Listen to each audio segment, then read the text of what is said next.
1,000 years reign. 1,000 years reign. Okay. After the Battle of Armageddon, diyan na ngayon papasok yung 1,000 years. And I saw an angel came down from heaven having key of the bottomless pit and a great chain in his hand. Amen, no? And he laid hold on the dragon, that old serpent, which is the devil and Satan, and bound him 1,000 years. Amen. Sa time na to mga kapatid, praise God, hallelujah, si Satan, that old serpent, amen, or the first beast, mga kapatid, Amen. siya ay ikukulong doon sa bottomless iced tea.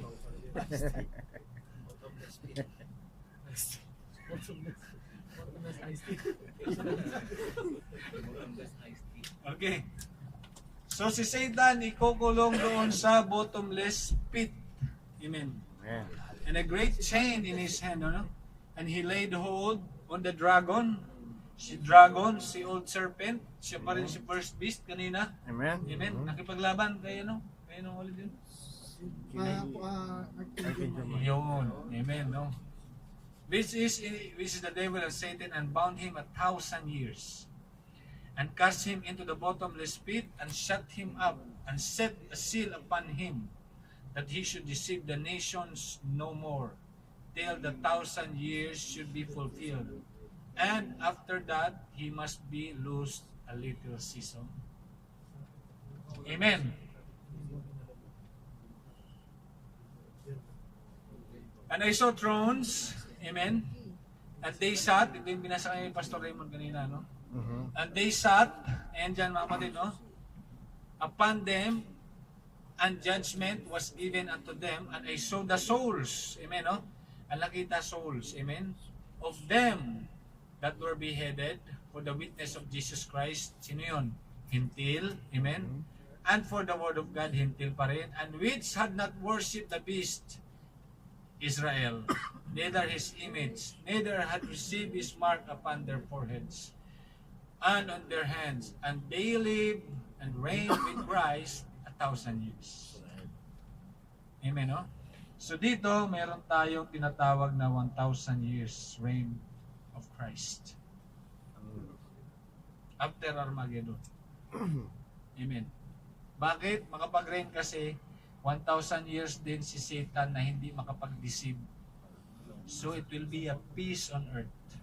Yun. Peace on earth. Uy. Diba? Pahinga muna. So there's a peace. Amen. But the rest of the dead, amen, no? The rest of the dead, meron pa ring dead dito sa part na to eh. Amen, no? Yung maraming dead. Amen, no? Yan yung mga dead.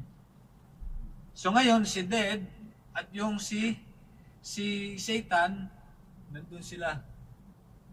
Wala sila sa picture. Amen, no? And nasa picture lang si Gentiles at si Israel. Amen, no? Amen. At yung Gentiles nasama sa caught up, yung tribulation saints, which is 144,000, si Israel, kasama sila doon, they will reign with Christ 1,000 years. Uy. Amen, di ba? Galing, di ba? But the rest of the dead lived not again until the 1,000 years were finished. Amen. This is the first resurrection. Blessed and holy is he that hath part on the first resurrection. Such second death hath no power, but they shall be priests. Amen. Amen. Of God and of Christ, and shall reign him 1,000 years. Lord, you will be priest in this 1,000 years. Amen. Nag-reign si Christ. Amen. Ayos. Okay na yun. Di ba? Saan mangyayari yan, mga kapatid? Itong 1,000 years. Ang sabi dito sa Zechariah chapter 14 verse 4, and his feet shall stand in that day upon the Mount of Olives, which is before Jerusalem on the east. And the Mount of Olives shall cleave in the midst thereof towards the east and towards the west, and there shall be a very great valley, and half of the mountain shall remove towards the north, and half towards the south. So it is like this.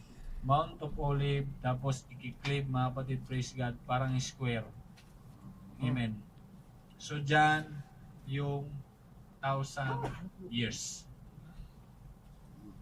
Saan? Babalik si Jesus Christ? Sa Mount of Olive. Kung saan din siya, no? Na nag-ascend to heaven.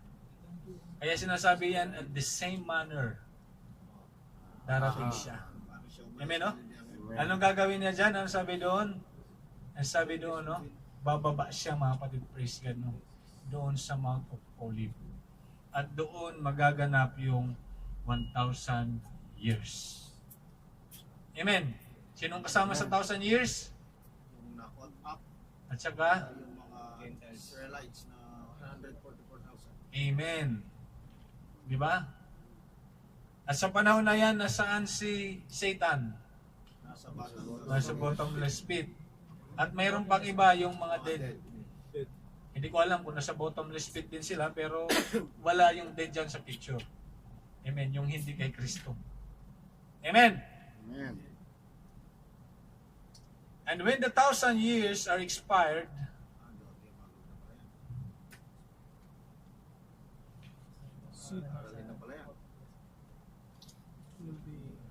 Satan shall be loosed out of his prison, and shall go out to deceive the nations which are in the four quarters of the earth, Gog and Magog, to gather them together to battle, the number of whom is the sand of the sea. Amen, no? And they went up on the breadth of the earth, and compassed the camp of the saints about, and beloved city, and fire came down from God out of heaven and devoured them. Amen. So this is not the same as Battle of Armageddon. Mabilis lang to. Amen, no? Mhm. Ito one time lang. So kanina, sa Battle of Armageddon, may sickle si Jesus Christ. Amen. And he trodden alone the winepress. Amen. Dito sa Gog and Magog, amen, ang sabi diyan, no? A fire came down from God out of heaven and devoured them.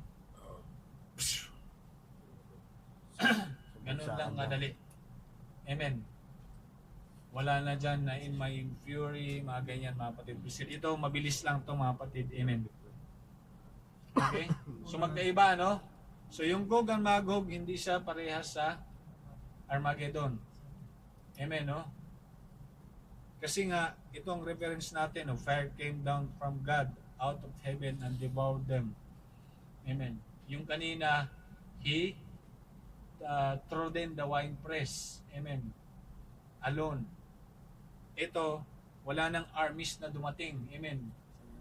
Ano na lang, papunta pa lang sila, wala na. Amen, no? Tapos,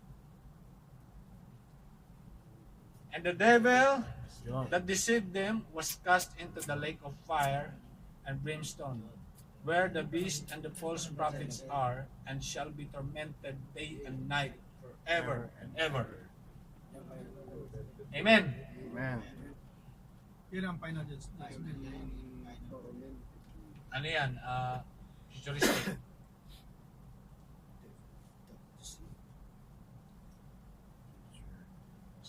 Okay? Gog and Magog. Kuha natin mga kapatid. Kasi pagkatapos nito, yung white throne judgment na. Amen. So after nito, Gog and Magog, ang pangpatay sa kanila, fire from heaven. Kasi parang nandito sila sa ano eh, sa ulip siguro, nagpupuntahan dyan yung mga kalaban. Amen, no? Marami daw. Tapos nagpaulan ng fire. Amen. Di ba? Amen. great white throne. After niyan, mga kapatid, praise God, nandyan na yung white throne judgment. Amen.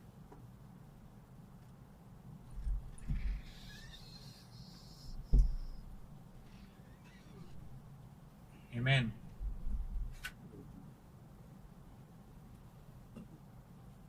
And I saw a great white throne, and him that sat on it, from whose face the earth and the heaven fled away. Amen. And there was found no place for them. And I saw the dead, small and great, stand before God, and the books, amen, were opened, and another book was opened, which is the book of life. And the dead were judged. Amen. So dyan mga kapatid, no, sabi sa white throne judgment, meron tinatawag na books. Ayun. At meron sinatawag na book of life. Amen? At ang sabi dito mga kapatid, dyan sa white throne judgment, and the dead were judged out of those things which were written in the books.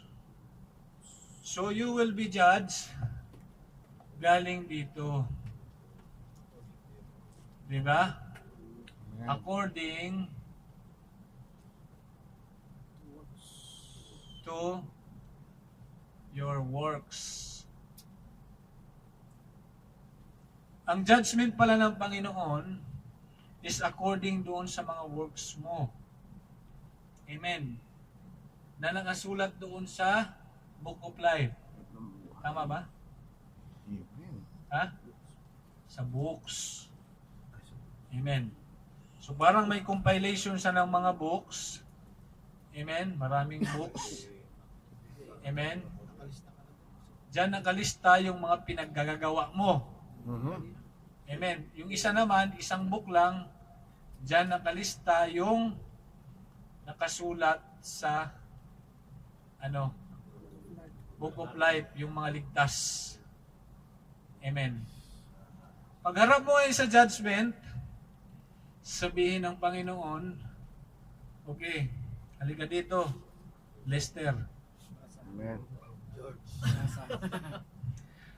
Tandaan natin dito, ang sabi ng 13, and the sea gave up the dead which are in it. And the dead and the hell delivered up the dead which were in them. So merong hell, amen, may sea. So itong mga dead na to, bangunin na yan. Amen. Kanina, wala na yan. Ito si Satan, nakawala na rin yan. Lahat yan sila. At yung mga patay na hindi bumangon sa caught up, amen, hindi na kasama dito, dyan na yan. Sige, pila na kayo. So, sino na lang dyan ang ida-judge? Pati ba yung saints? Na nakasama sa caught up? Wala na. Puro dead na lang ito. Amen, oh? And the dead were judged out of those things which were written. Sa white throne judgment, puro judgment na lang talaga dito. Amen. And judgment, John, mga kapatid, and the dead and hell delivered up the dead which were in them. So sa mga kapanahunan na to, mga kapatid, yung mga dead na yan, yung iba sa kanila nandun din sa hell. Dead na dead. Nagpa-practice sila. Amen. Nagpapainit ba? Sanay. Amen. So pag tinanong tayo kung mayroong tao sa hell ngayon, mayroon. Ang best example diyan si Lazaro at yung mayaman. Amen, no? Kaya mayroong tao diyan sa hell. Amen. No? Nakuha natin? Amen. So yung mga nasa hell ngayon, sa white throne judgment, iluluwa na sila ngayon. Mati yung mga patay na hindi nakasama doon sa first resurrection. Ipila sila ngayon. Okay, may maliligtas pa ba doon? Ha? Sa white throne judgment? Wala na, di ba? Siya sabi, huwag ako dito. Mo sabihin, sabi ni Pastor Matt na naman. Sabi ng scripture. No? Sabi ng scripture, mga kapatid, i-give up yung mga dead doon sa sea at saka yung nandun sa hell. Amen. Wala eh. Ano nga? Meron pala ako dito.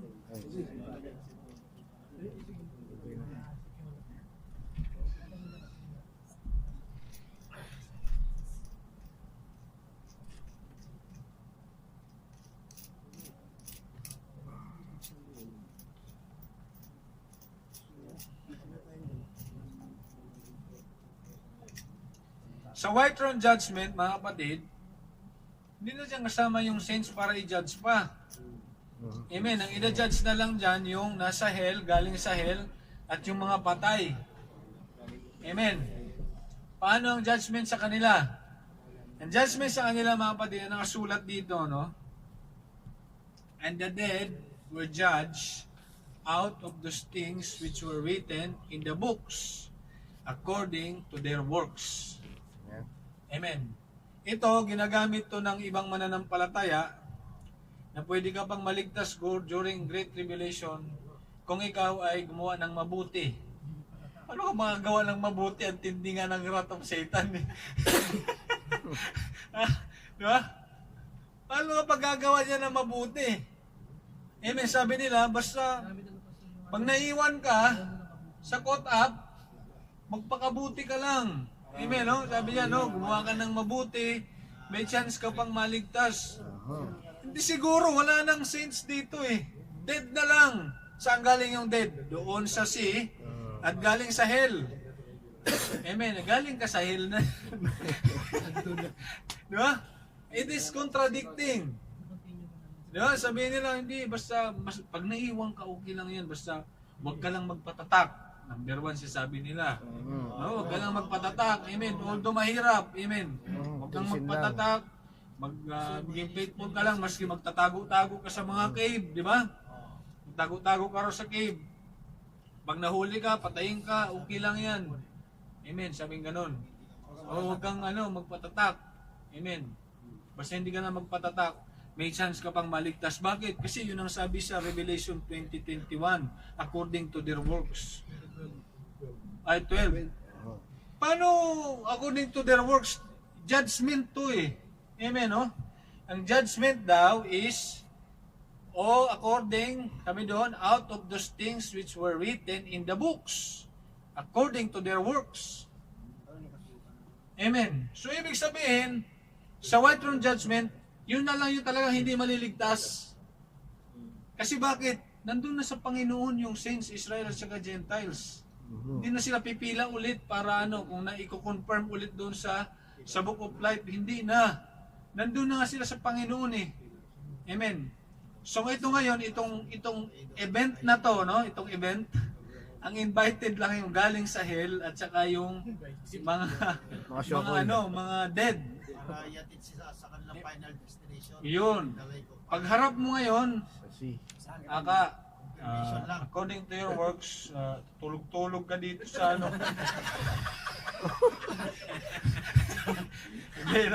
sabihin dito, according to the books, no? Sabihin diyan, ito yung mga pinagagagawa mo, hinayuan ka, hindi ka tapos hindi ka nagpatuloy, for promise ka lang, tapos bumalik ka sa dati mong ginagawa, ganyan, ganon. Ito yung mga mo, kaya ito, ipakita ko sa iyo, wala ka dito for your information, wala ka rin sa Book of Life. Okay? So ito yung mga pinagagawa mo, okay? Tapon. Next! O ikaw, anong pangalan mo? Okay, tingnan natin sa mga books. Itong record mo. Sabi dito, simula nung 1984, yung pinagagawa mo, tinay kang hayuan, tumanggi ka, ayaw mo magpabautismo, kasi kagawa ka lang daw ng mabuti, mga ganyan, okay. To confirm, ito yung Book of Life, wala ka dyan Okay, tapon. Diba? Because a righteous or a just God to judge you. Amen. Amen, no? May dadahilan. Hindi ka pwedeng, kumbaga, wala kang irarason. Amen, no? Punta dito. Yan. Walay rason. Waray rason. So makita mo diyan mga kapatid, no? Mayroong books. Kaya ang sabi doon, the dead were judged out of those things which were written in the books. In the books. Amen, no? You will be judged doon sa nakasulat sa books. Amen. Ano nakasulat doon? Yung mga works mo. Yung mga ginawa mo. Amen. Yung mga kasablayan mo. Amen. Nagpabautismo ka, bumalik ka ulit sa pagiging pagano mo. Amen. Yan, mga kapatid, no? So, yun. Ang sabi pa dito, no? And the sea gave up the dead which were in it, and the death and the hell delivered up the dead which were in them, and they were judged every man according to their works. According to their works. Sabi nung iba, buha ka lang ng maraming mabuti, mas lamang ba? Kunti lang yung masama, ligtas ka. Uy. Eh, sinabi nagkasala Diba? ka, nagkasala ka lahat. Hindi ganun, mga kapatid. Dito malinaw. Amen. Tama ba? Amen. Correct me if you're wrong. Sige. Ayan. So yun yung white throne judgment, mga kapatid. Amen. Amen. Sa 14. And the death and hell were cast into the lake of fire. This is the second death. Yan yung kapangalawang kamatayan. Amen. Kasi bakit? Meron tayong kamatayan sa flesh. Amen? No? Amen. At ang tao is consist of 3. body, soul, and spirit. Amen. Naalala siya. So the body, the man or a human is consist of body, soul, and spirit. Pag namatay ang tao, babalik yung body sa alabok. Amen. At yung espiritu babalik sa Panginoon. Ano natira? Soul. Amen. Kaya mayroon tinatawag na lost souls. Amen, di ba? Ang namamatay yung soul. Amen. Pero sa flesh, namamatay yun ang unang kamatayan. Ngayon, bakit ito? Soul din itong itatapon sa lake of fire. Kaya tinawag naman siyang second death. Amen. Kaya sabi ng preacher, anong gusto mo? 2 beses kang mamatay o 2 beses kang mabuhay? Diba? Paano yun? Diba? Nabuhay ka sa laman, pinanganak ka, at you will be born again. 2 beses kang mabuhay. Amen. Amen. At 1 beses ka lang mamamatay. Yung isa naman, 1 beses ka nabuhay, 2 beses kang mamamatay. Mamatay ka sa flesh at mamatay yung iyong soul doon sa second death. Amen. Amen. So ito nakasulat mga kapatid, praise God, no? The death and hell were cast into the lake of fire. This is the second death. And whosoever was not found written in the book of life was cast into the lake of fire. Hindi ibig sabihin dito na mayroon pang nakasulat. Sinasabi lang dyan na kayong ginudge, hindi kayo nakasulat sa book of life, kaya tapong kayo sa lake of fire. Amen. Sabi ng Matthew 16:27, no?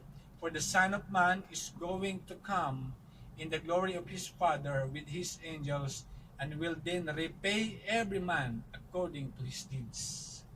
You will repay lahat ng mga pagsalangsang na ginawa during the white throne judgment. Amen! Amen. Kuha!